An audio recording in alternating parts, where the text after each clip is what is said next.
Hey, Walter Sorrells back with another Pops Project of the Month. Today, making a Skinner from a pre-made pattern.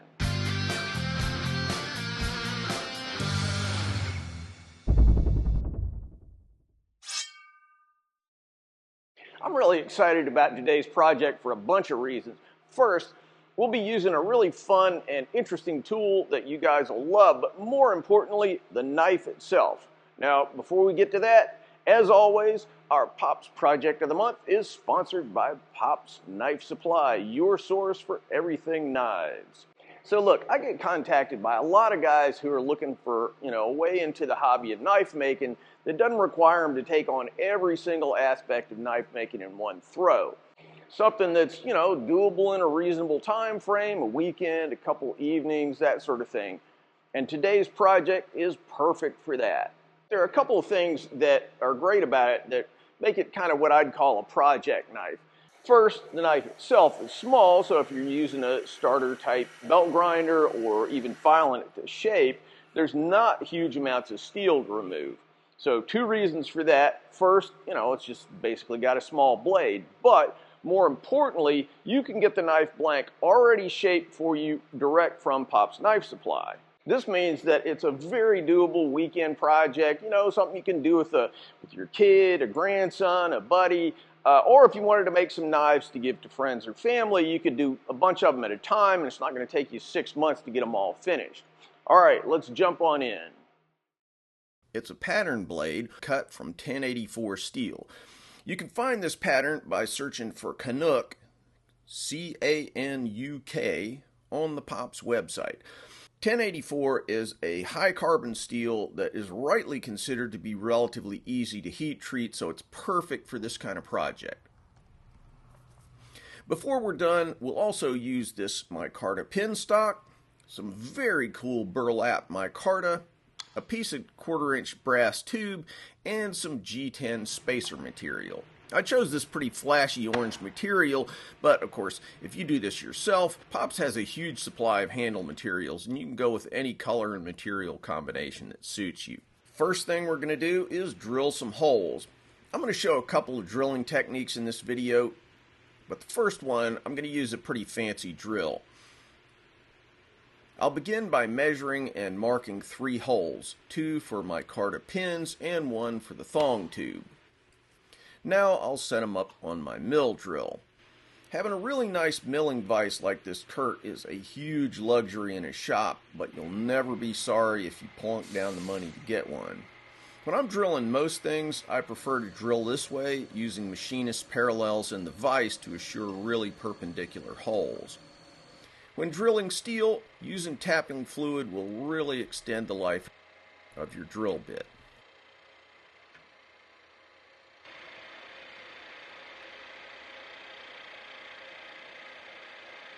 Today's video is, of course, sponsored by Pops Knife Supply, your source for everything in the world of knife making. Pops is not only the source for this cool little grinding gizmo right here, and the pattern for the blade that we're making today. They've got everything you need for knife making, from steel to handle material like wood, bone, antler, G10, and their specialty vintage micarta, to abrasives and belts, tools, you name it. Now, they've recently moved to a fantastic new facility, so they got 4 times as much space to better serve you, but also the owners at Pops are all working knife makers, so they're always ready, willing, and most important, able to help you answer your questions about every single product they sell. popsknife.supplies. Now, if you notice, our blank has got this gray stuff on it. That's mill scale. We're going to start by removing it using this cool little tool from Pops. I happen to make it for them, by the way. Just saying. Anyway, here's the idea. The tool has magnets embedded in it. Now, this isn't my design. This is basically Joey Berry from Pops' design that he adapted in turn from a design by Andy Roy of Fiddleback Forge. Then I basically just figured out how to make it manufacturable. So I didn't invent this or anything, I just manufacture it for him. Now, knife makers have been using all kinds of magnetic holders for years and years, but what sets this little gizmo apart is that it has this micarta rod, same material we're using for pin stock, and you can use it to index and hold your blade on the jig. Depending on what you're trying to do, you can use any of the holes that you've drilled on your blade to position it in different ways, and that'll allow you to accomplish different kinds of grinding strategies. You'll see more on that later. By the way, you can find them on the Pops website by searching for knife holding jig or my name. For now, we're just going to use it to clean up the mill scale. I'll start with 120 grit ceramic, then move to a surface conditioning belt. This knife is going to have a tapered tang, something that saves weight and adds refinement to a knife. And that's what this knife holding jig is really made for. First, we'll use a scribe to make a reference mark showing how far we're going to grind that taper. Now, with a really thin blade like this next step is kind of gilding the lily, but it'll save you time if you use this technique with thicker stock. Anyway, I'm starting the taper by roughing out a little channel or cavity and kind of giving myself a road map for where that taper is going to go. I'm using a large wheel on my baiter to do this.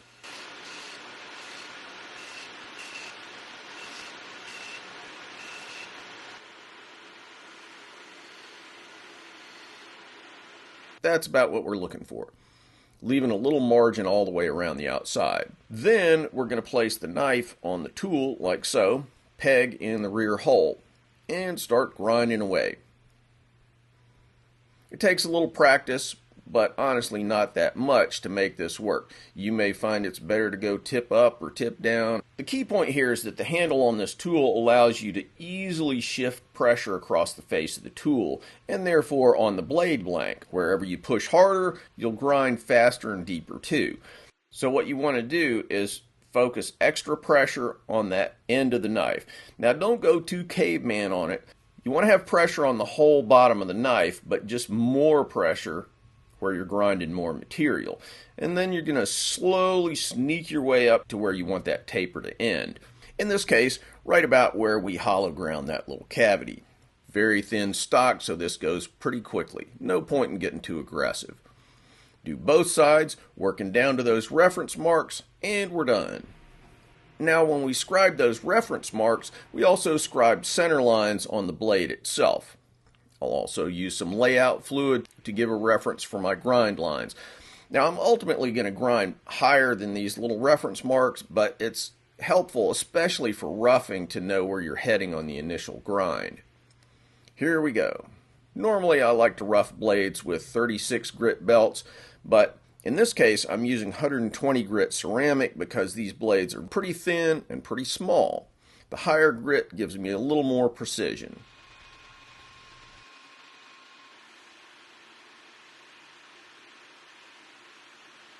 Working both sides. Then I'll switch to A300 and finally A160 3M Gator Grit belts, which I love for finish grinding. And there we have it, ready for heat treating. Hardening this relatively soft steel to make it hard enough for a manly cutting tool. I'll start by coating the blade with this anti-scale clay, which helps you avoid the pitting, scale, and carbon loss that can come with heat treating. Now, if you don't have a full knife shop with a forge or a heat treating oven, this is the kind of knife that you could actually heat treat using charcoal. I'll add a link to a video where I show how you can do that. But I'll be using my heat treating oven, heating the blade to 1475 Fahrenheit, then plunging it into Parks 50 heat treating oil. Notice I don't cool the handle immediately. Blade first, then tang. This keeps the tang soft, which means that if you get a minor warp or bend, you can easily fix it. Quick check with a file demonstrates that the blade's hardened. Then I'll put it back in the oven at 400 Fahrenheit to temper the steel for a couple hours. Now let's turn to the handle. I'm going to use decorative G10 spacers. The lighting in my shop doesn't quite show just how garish this stuff is. But hey, I spend my days making tons of knives in tactical black, so sometimes it's fun to just go crazy. Now let me talk about G10. It's basically a fiberglass version of micarta.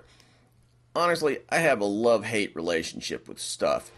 Glass is much harder than steel, which means that G10 will absolutely wreck saw blades.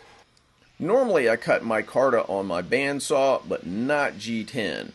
I like to cut it with abrasive cutting wheels. In this case, just a good old angle grinder. You don't have to do this, but unless you cut with carbide tipped tools, plan on buying new saw blades pretty soon. Before gluing the spacer material, this is 40 thousandths thick, by the way, they have several different sizes it pops, I'll scuff up the gluing surface with sandpaper. This gives better purchase for the glue. I'm using 80 grit sandpaper on a machinist surface plate, but anything super flat, a piece of glass, countertop material, masonite, whatever is going to work fine. A little degreasing with acetone. Then I'll use this CA glue, cyanoacrylate, that's basically super glue, to join them.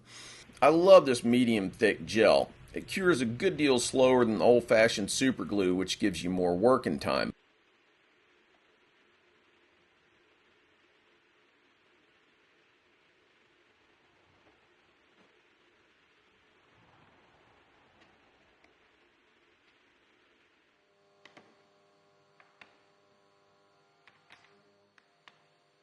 There we are, 2 blocks. Now I'll use a trick Joey from Pops showed me. Stick the 2 pieces together, a couple dabs of CA, accelerator.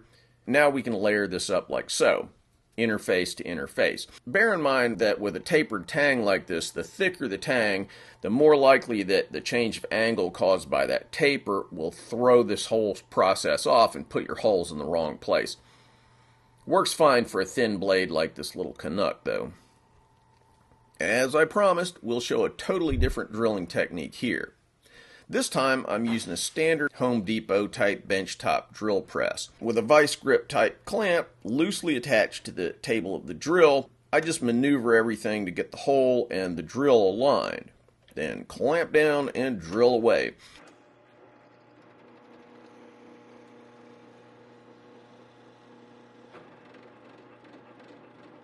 Once the first hole's made, I'll insert a homemade locator pin, and this will keep the holes from slipping out of alignment. Then I'll drill the other holes in sequence.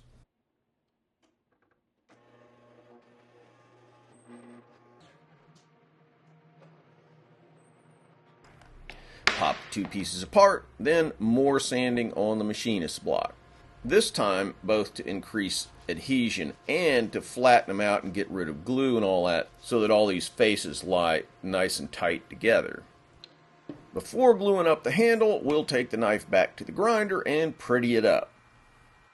I'll use a surface conditioning belt here. Be aware that you don't want to smear that line between the tang and the blade too much, so just enough to get the job done.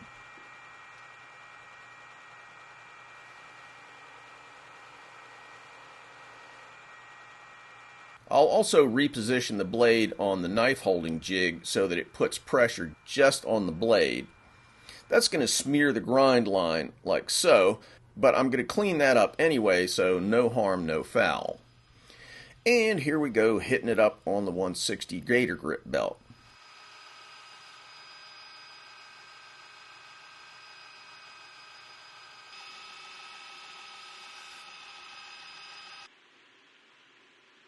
Now let's make the handle.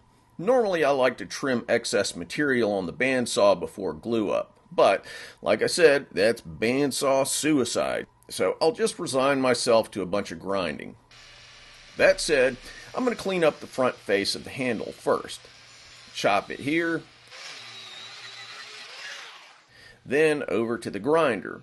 Angling the table like this will give you a nice consistent angle.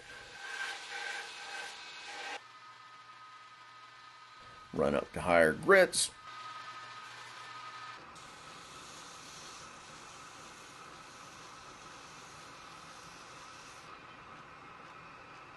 Then a little hand sanding. Then over to the buffer.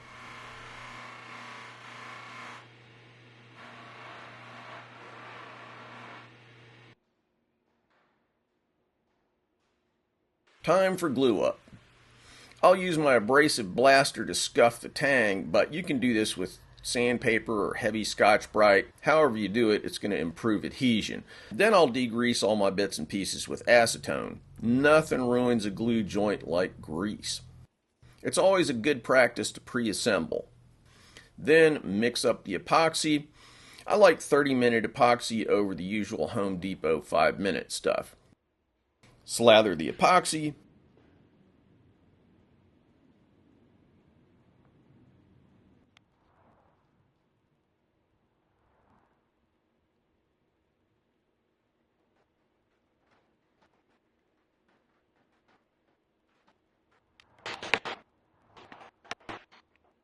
Clamp it all together. Clean up the squeeze out on the front face of the handle and let her cure overnight. Finally, it's back to the grinder to clean up the handle. A lot of this is just brute force work. A nice fresh 36 grit ceramic like this Norton Blaze will speed things up a lot.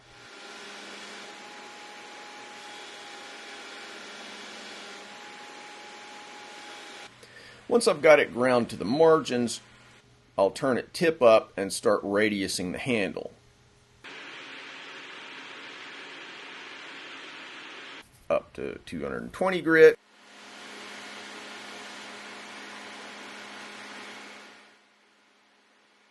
Then I'll use my slack belt fixture with a 220 grit J-weight belt to round off the corners and smooth all the transitions. Even if you're using something like a $60 Harbor Freight grinder, you can usually find a little space above the platen that will give you some flex like this and help you sand everything nice and smooth.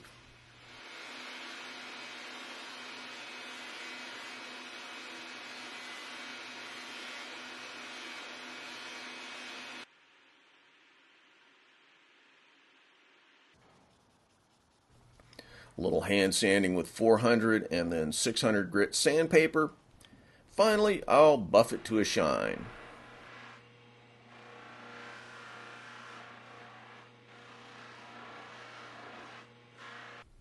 Now I'll sharpen it. Is it really sharp though? Check out this little sharpness tester from Pops. Very quick, simple procedure.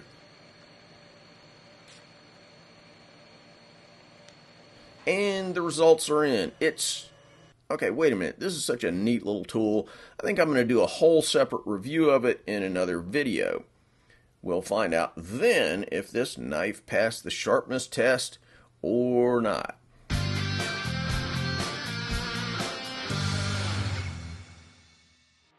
Well, I had a lot of fun with this project. I enjoy doing really elaborate, complex one-off blades, but sometimes it's nice to just kind of relax and do something that you can do in a finite amount of time. It's not going to drag on for weeks.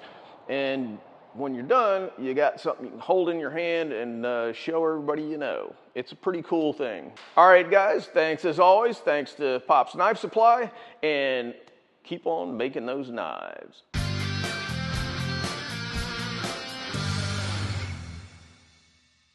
Thanks for watching, guys. If you like what we're doing here, please subscribe and make sure that you click on that bell so you get notified of all the latest videos.